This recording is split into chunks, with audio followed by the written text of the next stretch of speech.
Entrevista coletiva com Thiago Carpini. Oi, Carpini, boa noite. Débora, da Rede Globo. Queria que você comentasse sobre essa partida. A gente viu que no final do jogo ficou bem pegado ali, né, no jogo.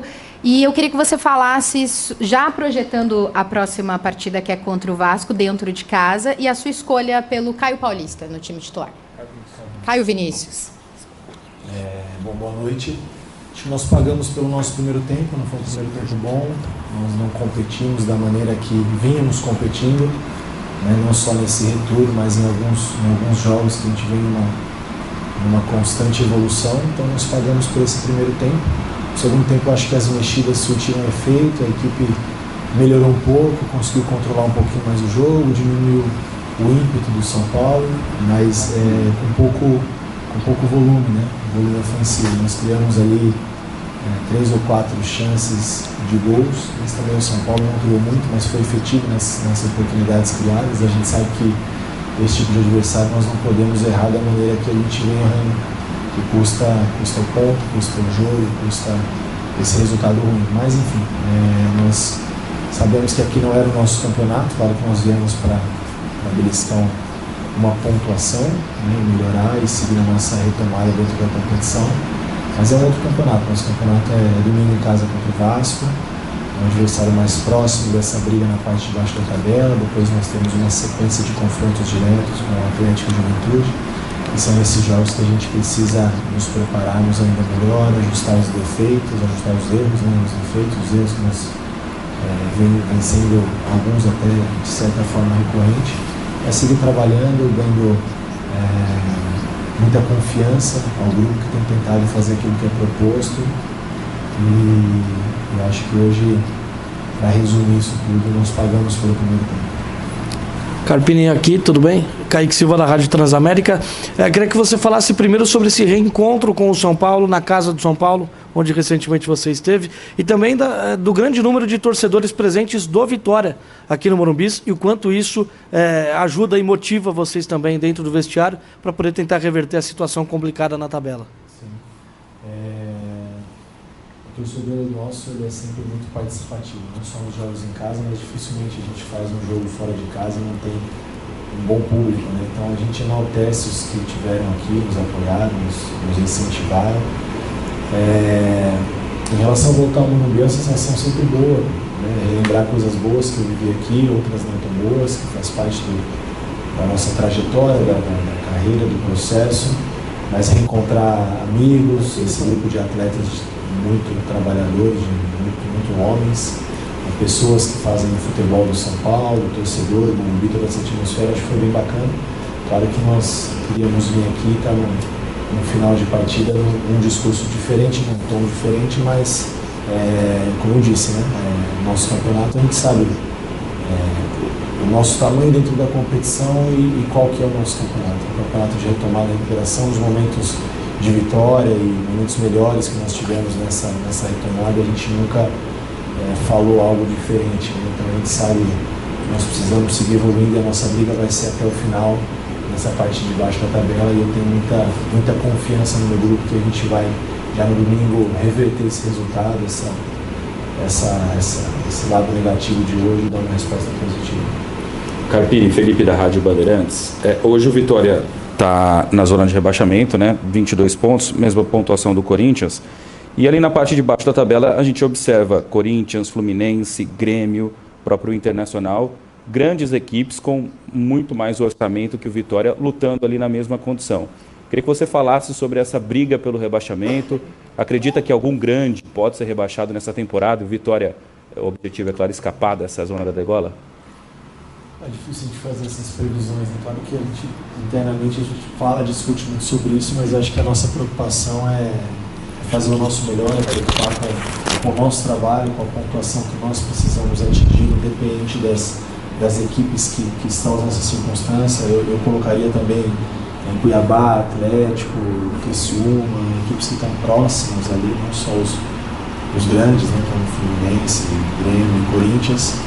Eu acho que está tudo em aberto e vai continuar assim até o final. É difícil fazer qualquer projeção. A projeção é que nós precisamos seguir evoluindo, melhorando, ajustando, trabalhando, e buscar a nossa pontuação necessária, preocupar com aquilo que nós precisamos fazer para permanecer Vitória na Série A. Acho que o Vitória merece isso, nosso torcedor tem nos apoiado muito em casa, também merece, e a gente vai seguir trabalhando por esse objetivo. Aqui Carpini no fundo, boa noite, Lincoln Oliveira do BTB Esportes. Coincidentemente ou não, né, o Vitória dos 6 triunfos que teve no campeonato, só um deles foi contra uma equipe que iniciou com uma linha de 3 zagueiros atrás, que foi contra o Atlético Mineiro na 10ª rodada do Brasileirão. As partidas contra equipes com 3 zagueiros, elas acabam se tornando mais difíceis para o Vitória furar o bloqueio. É uma coincidência ou não, assim? Eu acho que hoje passou mais por uma coincidência, pela leitura talvez que eu fiz do jogo, meu ponto de vista. O Ferrarese, ele é um zagueiro, mas ele atuou numa linha de 4. Ele não atuou como um terceiro zagueiro. A linha de 4 ela estava formada com o zagueiro fazendo essa função, como ele já fez em outras oportunidades na própria seleção e até comigo no São Paulo. Então eu não vejo que foi uma linha de 5 com 3 zagueiros. Não foi essa a nossa dificuldade, não está sendo esse o nosso problema. A gente tem outras situações a serem evoluídas e melhoradas dentro do nosso contexto de jogo, as alternativas que nós temos, né? Às vezes falta em algum momento características dentro do elenco diferente. Nós temos boas peças, bons atletas, mas alguns com características muito parecidas que a gente não consegue talvez mudar a dinâmica do jogo e pensar um contexto diferente durante a partida. Acho que isso tem dificultado mais o nosso volume ofensivo, apesar que a gente tem sempre criado situações, marcado gols. E defensivamente eu acho que ainda é o maior problema do Vitória. Carpini, boa noite para você. Você perdeu o Mateuzinho, um jogador importante. No Bavi você já não teve ele e agora parece que você vai perder por um tempinho.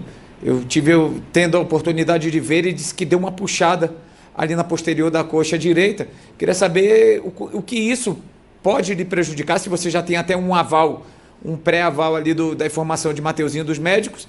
E Carlos Eduardo, uma avaliação que você faz dele no jogo de hoje.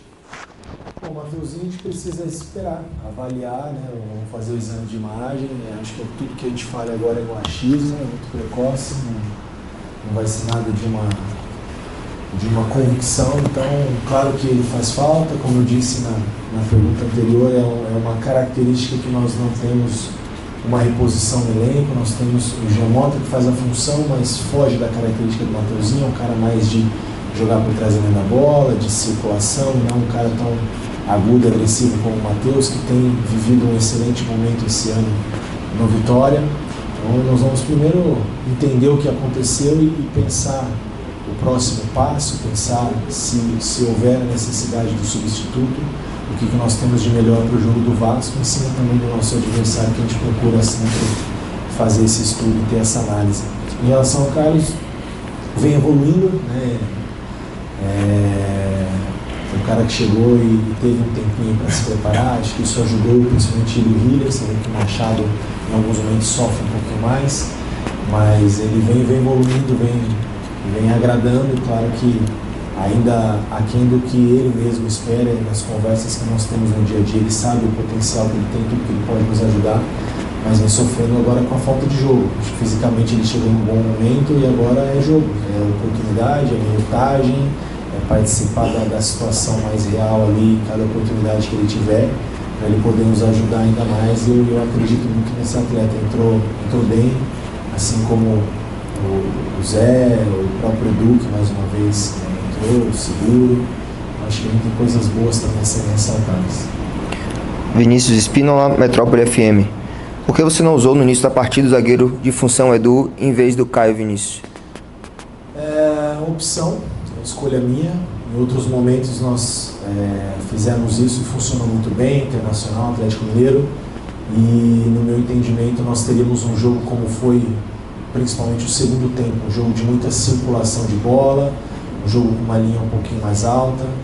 E eu entendi que o Caio poderia dar esse jogo a mais para nós, né? Utilizando algumas situações que nós fizemos com esse tripé com o Hiller, Machado e o William. Eu acho que produziu pouco dentro daquilo que nós pensamos coletivamente. O Caio fez um jogo bom, um jogo seguro, consistente, mas a escolha pela característica de jogo foi o Caio, até porque em outros momentos ele nos ajudou muito, e a gente sabe a diferença entre um e outro. Claro que hoje o Edu é o cara da posição específica, o Caio vem se adaptando na função, se adaptando bem, é uma opção que nós ganhamos, mas a escolha foi pensando também no adversário. Eduardo Serra, canal Rubro Negro. O Vitória vinha mostrando evolução em algumas partidas recentes. O que, na sua opinião, causou essa regressão de desempenho contra o São Paulo, sobretudo no primeiro tempo? O gol muito rápido. Acho que qualquer estratégia que você tenha, a ideia de usar o Caio para ter um pouco mais o passe entre linhas, a ideia de você ter o Mateuzinho flutuando, tudo aquilo que você planeja, você toma um gol com 5, 6 minutos, onde a gente tinha a bola em domínio, controle nos pés. Eu acho que isso é muito rápido, isso causa um certo abalo emocional, e aí a equipe demorou um pouquinho para se reencontrar novamente na partida. Acho que esse foi o ponto crucial. E claro que da nossa parte a gente quer sempre viver esses bons jogos e a constante evolução, mas essa oscilação de jogos bons e jogos não tão bons fazem parte do processo também de retomada. Tem todo um aspecto emocional envolvido, mas eu estou muito contente e muito otimista, contente com a resposta que nós temos do atleta, do grupo no dia a dia, e otimista que nós vamos brigar aí até o final pela nossa permanência. Acho que esse grupo merece, o Vitória, nosso torcedor. E vamos seguir trabalhando, ajustando os erros, potencializando as coisas boas. Da mesma maneira que a gente não vem aqui na Vitória dizer que está tudo certo e prometer para o torcedor algo diferente de luta, de empenho, de uma briga por permanência. Nesse momento também nós pagamos aí por momentos ruins dentro da partida, principalmente no primeiro tempo. Entrevista coletiva com o Thiago Carpini, encerrado.